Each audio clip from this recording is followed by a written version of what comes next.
On se connaît depuis 40 ans, on a fait nos études ensemble avec François Schuten, on passe une partie de nos vacances ensemble et on dessine beaucoup ensemble même si on n'avait jamais eu de projet commun.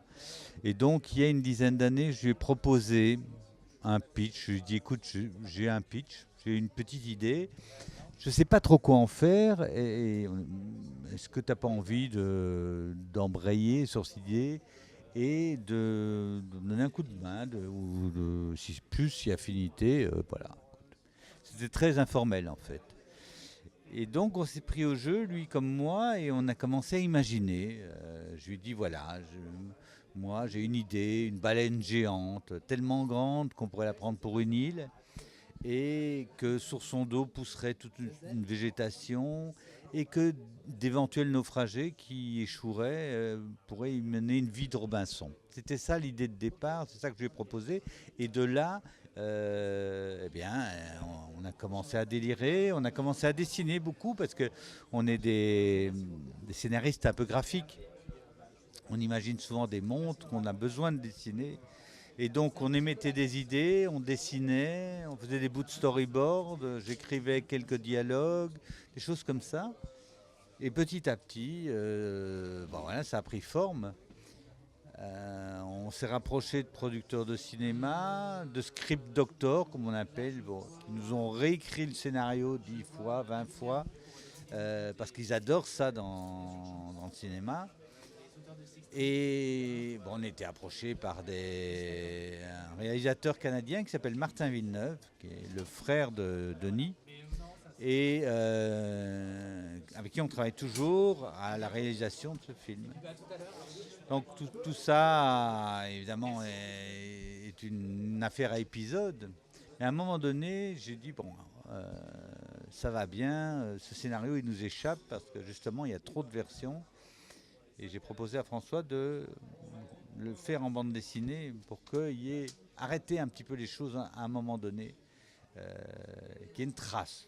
Parce que j'avais le sentiment que ce scénario s'échappait comme ça dans les différents bureaux de producteurs, etc. Pour modifier quelque chose. C'était vraiment trois fois rien. Les gens veulent réécrire l'histoire, mais on se demande bien pourquoi au bout d'un moment. Il y a des script-auteurs très sérieux qui nous ont beaucoup aidés, puis il y a des gens qui voulaient plutôt mettre leurs pattes, leur empreinte sur ce scénario, mais qui n'avaient pas grand-chose à y apporter en définitive. Donc fallait faire un peu le tri dans tout ça. Alors sur le scénario, c'était très complémentaire et on est tous les deux des dessinateurs, comme je vous disais, tous les deux des scénaristes aussi, donc l'un prenait le pas sur l'autre de manière assez naturelle. Il y a des idées qu'on voulait préciser et qu'on dessinait. Et de la même manière, parfois, ça coinçait dans notre imaginaire graphique et j'avais besoin d'écrire des phrases, dialogues, etc. Sachant que quand même, en règle générale, mais c'est très général et très caricatural en même temps, François allait plus vite au dessin que moi et moi j'allais plus vite au scénario. Mais c'est vraiment des particularités comme ça qui ne sont pas essentielles, quoi. Par contre, pour ce qui est de la bande dessinée, bon, moi, on en a discuté et on est arrivé à la conclusion que c'est l'un ou l'autre, mais pas les deux en même temps, parce que la bande dessinée, surtout ce type de bande dessinée franco-belge, très laborieuse, très judéo-chrétienne dans l'acception de l'effort que ça demande, c'est quelque chose bon, qu'il faut reprendre à son compte, personnaliser. Donc j'ai restoryboardé tout, j'ai redialogué tout ça pour la bande dessinée. Et là, François s'en est pas mêlé. Quand on raconte une histoire pour le cinéma ou qu'on se la raconte, c'est pas la même chose que la raconter pour la bande dessinée. Et la dessiner, ça impose des tas de contraintes différentes qu'on n'avait pas imaginées. Le fait que de donner une voix au personnage qu'on a imaginé, bah, ça change les choses, hein, ça déplace une stratégie scénaristique. Donc bon, oui, c'est une autre réécriture encore du scénario. C'est pas parce il n'a pas vraiment poussé cette partie de son imaginaire qu'elle n'existe pas en fait, hein. C'est simplement bon, l'occasion qui n'a pas fait le larron à un moment donné. Mais non, non, François est très sensible au thème de la nature, des choses comme ça. Bon, c'est peut-être une préoccupation qui est moins de première évidence que chez moi. Mais bon, voilà, c'est... évidemment, nous ne sommes pas deux clones, hein. Nous sommes deux auteurs avec des univers, des préférences dans différents domaines. C'est tout à fait naturel. Et c'est vrai que Aquarica, la nature, etc., bon, c'est plutôt mon fonds de commerce en quelque sorte. Ça ne me déplaît pas. C'est peut-être réducteur, mais bon, ça c'est pas grave. Mais ça me déplaît pas dans le sens où on était très conscient que ce qu'on faisait ne cherchait pas à tout prix à une espèce d'innovation obligatoire. C'était avant tout l'histoire, une histoire qu'on racontait comme des gamins. On se les racontait comme des gamins et en ne cherchant pas à cacher toutes les références qu'on pouvait avoir, tous les goûts qu'on avait. Or, on est tous les deux d'une génération d'après-guerre, ce qu'on appelle le baby-boom, qui était formé presque en perfusion au culte de l'aventure. Nos parents avaient été des enfants de la résistance, par exemple, ou de choses comme ça. Et ils avaient une espèce de culte du héros, de l'aventure. Ils avaient joué avec leur vie, etc. Et je pense que ma génération et celle de François, ils essayaient un petit peu d'être dignes de la génération précédente et eux aussi d'être des aventuriers, en quelque sorte, des héros. Mais il n'y avait plus la guerre. Alors ça s'est mal terminé, cette espèce d'envie, parce qu'on a terminé en 68, où on a voulu faire notre guerre à nous. Mais entre-temps, on était nourris à Conrad, à London, à Stevenson, à Jules Verne. C'était les héros de notre enfance. Et aussi, c'était cette espèce d'aventurier colonialiste, etc., qui faisait les beaux jours à la fois du journal Tintin, de Bob Morin, de Dieu sait quoi. C'est ça, en fait, ça qu'on a été nourri, hein. Il ne faut pas se le cacher. Et donc, on ne s'est pas caché ça et on a accepté et on en a joué. Et quand on aborde un sujet, quel qu'il soit, en l'occurrence, une histoire maritime, on ne peut pas nier les écrivains comme Melville ou Dieu sait qui l'ont fait avant. Ce serait idiot.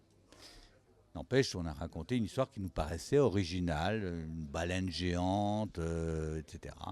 Ça, c'est autre chose. Mais voilà, on n'a pas occulté d'où on venait. Folklore, c'est peut-être un mot un peu dur, mais c'est vrai qu'on croit beaucoup. Et je peux parler au nom de François parce qu'on a beaucoup discuté de ça. On croit beaucoup au fantastique, beaucoup plus qu'au merveilleux en fait.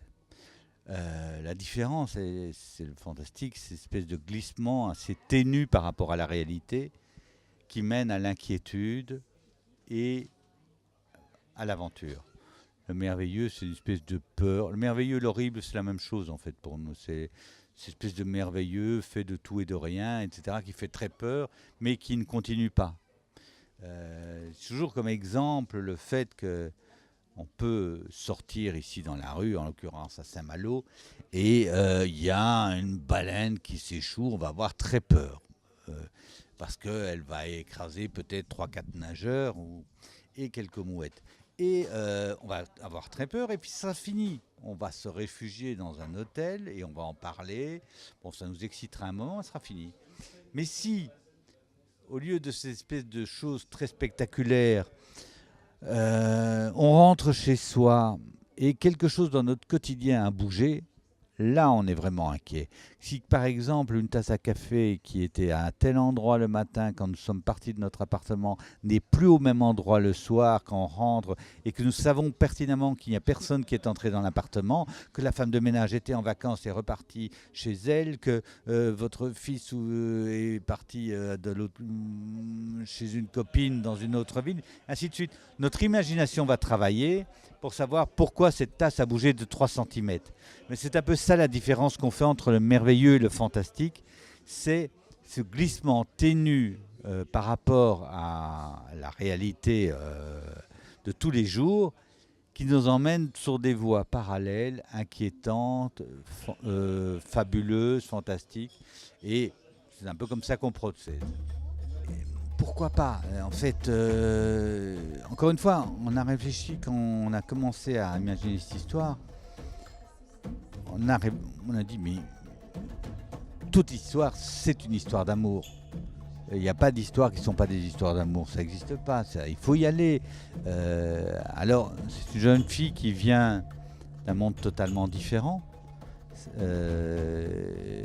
qui réagit différemment, qui n'a pas les codes de la civilisation, qui rencontre un espèce de scientifique qui est un rêveur et qui ne demande qu'à rêver même s'il doit s'en défendre. Donc voilà, il y a les deux. Il y a ces deux personnes qui se rencontrent. Et voilà, on a plongé à pieds joints dans l'envie de raconter non seulement une grande aventure, mais aussi une grande histoire d'amour. Et sans aucun ni a priori, ni arrière-pensée, ni honte, ni quoi que ce soit. On est vraiment content de raconter ce genre d'histoire.